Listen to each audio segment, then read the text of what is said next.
Hello and welcome to the Rangers News YouTube channel. My name's Cameron Willis and I'm sitting with none other than Mr. James Black. How you doing? After what was a week of ups and downs, let's say, at Rangers, we're now sitting, 12 points in total behind Celtic in the league. But on Thursday night, pulled off the comeback to beat all comebacks in Europe. Rangers were absolutely astonishing in the last 20 minutes of the match against Braga, where we came from 2-0 down to turn it around. And what many fans felt was going to be a catalyst for the rest of our season. Fast forward 2 days later, and we threw it away against St Johnstone, the third time since 2020 that we've thrown a lead away from home in the Scottish Premiership. Understandably, it's kind of turned up the pressure on Steven Gerrard. So we're just going to speak here about the manager and whether or not his position is under threat. So, do you think so? No. Despite lots of teeth gnashing on Twitter and kind of hand wringing and whatever else, his position, it can't be. I mean, all right, things haven't went great the last few weeks since the return from the winter break, but kind of when you look at where we are compared to 12 months ago, I think they're 10 points better off. They're in a position to get a points total, which I think 9 times out of 10 would be title winning for them. We're on the brink of the last 16 of the Europa League. Still in the cup. All right, things aren't brilliant, but it could be a hell of a lot worse. I'm inclined to agree with you. I think it's interesting when you say, like, from where we were to where we are. I think that on and off the pitch there's a dramatic difference. But not just that, I think if you look at this season, whenever there's been a major test asked the Rangers from a team of high quality, we've stood up. Where we've lost it is against these kind of little jobber teams that St Johnstone's that have lacked the ability. It might have lacked the ability we've got, but they've beaten us in work rate and determination, and that's to their credit. This isn't like a massive slagging of those teams. At the end of the day, we spent so long saying that they only turn up against us. Well, we only turn up against certain teams. Mm-hmm. You know, there's a huge hypocrisy to that. We've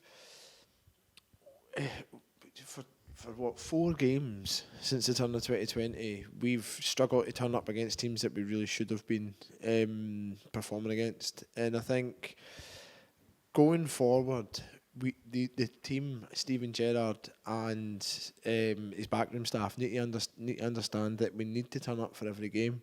There can't be such complacency against teams of a lesser ability, and we can't expect just the fact that we're better on paper to get us through. We need to show up. We need to work harder, I think. I mean, I've criticised Gerrard at times over the season for his poor substitutions and kind of everything at times certainly kind of seems a bit template-ish.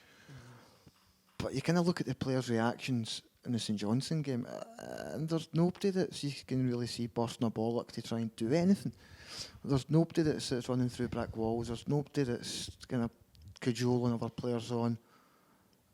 And you wonder if he's got that depth there to make those kind of changes that can turn a game around. All right, we've done it against Braga, but more often than not, when they get in that position, they're kind of toiling a little bit to turn things around just now. So I don't know if it's a question just that they've got the squad on paper who, all things going well, they can get into a position to win games.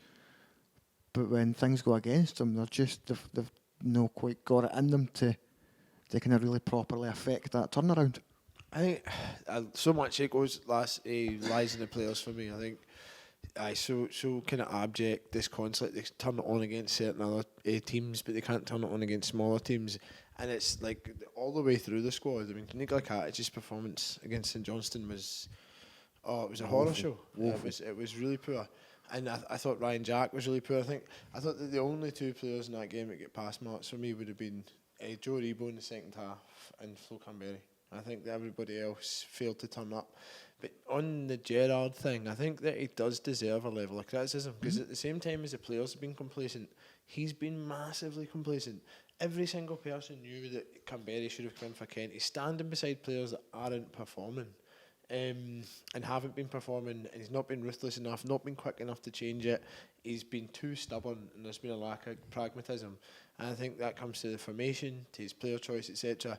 There is criticism to be levelled at Gerrard. There absolutely is. But if you look at how far we've came under his stewardship, the players that we've signed, the influence that he's had around the club, and in terms of and the success that he's had in Europe, I think that it is a little bit too much to suggest that he needs to walk. I think that it is going to take time for him to get it right, but we're absolutely on the right track. But he does deserve criticism. No, it definitely deserves criticism. And there's very few players in the squad just now that don't. You look at guys like Ryan Kent, and when you can go back to the summer when I think it was when we signed him in August, and we're talking about potentially signing him. And it was one I was a little bit wary of, because for me he doesn't do it consistently enough. And he's no really somebody that I think that you can rely on in games to kind of really take a game by the scruff of the neck and turn things around. And I think his last, at least since the winter break and even a little bit before it, he would have maybe one really good game and then two kind of bog average, kind of fair to middling. Do you not think it falls on the manager to take him out of the team when he's not performing well? Yes and no. When he's the £7 million signing and he's the big marquee name, do you take him out and admit defeat, or do you kind of let him try and play through that bad form? And you've seen it with Tavernier earlier in the season. You let him play through it, and gradually he kind of did find his form again. So it's not always just as simple as going, well, he's not at his best, take him out, bring somebody else in. And kind of when you look at the options that's here as well, if you do take Kent out, who are you bringing in? Brandon Barker? Greg Stewart's been kind of chomping at a bit. Florian Canberry was there. He can play across the front three. I mean, that's a wider thing about squad depth and how we're going to be able to go the distance over a season and compete with Celtic's consistency. I think that we will need greater squad depth, and I think that it will eventually come. But I think these players are going to get better as well. I think a lot of them have done under Gerrard's stewardship. It's difficult to see sense, I think, in a lot of this because of how disappointing the last few months have been. And it is difficult to be positive in the face of it, considering how good we were at the first half of the season to how poor that we are now. But in terms of Gerrard's future, I think stick with him. I mean, if you look at Liverpool, I think Jurgen Klopp finished 8th in his first season. Maybe it's quite tiresome, the constant comparisons with Rangers and Liverpool, and I think he finished 4th in his second. You know, but look at them now. Look where they are now. They've established themselves as a team that's essentially going to be unbeatable this season, where they are so far. And it's going to be difficult to move off the top of English football, rather. And you think about that is just a case study. Like I said, I don't want to put too many comparisons there, but you have to, if you stick with Steven Gerrard, I think that over the course of the next few seasons, we will reap the benefits. And it is frustrating, obviously, with Celtic's impending kind of march to 10 in a row and the reaction of the fans, etc. But I think we need to focus on ourselves, and long-term sustainability is what we're trying to build here, and I think we're in the right path. I think as well, just when you look at it, I mean, I know, as I said, there's been lots of chat on Twitter and forums and what have you that his time might be coming to an end. Who do you replace him with? Like, who seriously do you bring in and go, well, this is the guy that's going to do it this time? And we're not talking just going into any old season as Rangers manager having no won the league. You're going into a potential 10 in a row title campaign for them. I mean, if there's ever any pressure on a Rangers manager to win a title, like it's going to be, assuming they win 9 this season, like next season is going to be like it's going to turn lesser folk into dust. It's massive. He's the man. He's got to be. You've got to back him. I mean, you'd have to fund a whole new management team, bin the current lot. I don't think Rangers have got any intention of doing that. No, handing him a contract just at the turn of the year. He's proven over the course of the last 18 months that I think that he deserves backing during this period. I think it just shows the fickleness of fans as well, to a degree. But we're so frustrated, you know. I can understand that fickleness, because one on Thursday night, we're producing the comeback, beat all comebacks, to beat Braga 3-2 in the Europa League last 16, which, by the way, 24 months ago seemed like an absolute dream. It seemed impossible. Do you know what I mean? Steven Gerrard's achieved that. And then fast forward 3 days later, we're dropping points to St Johnstone.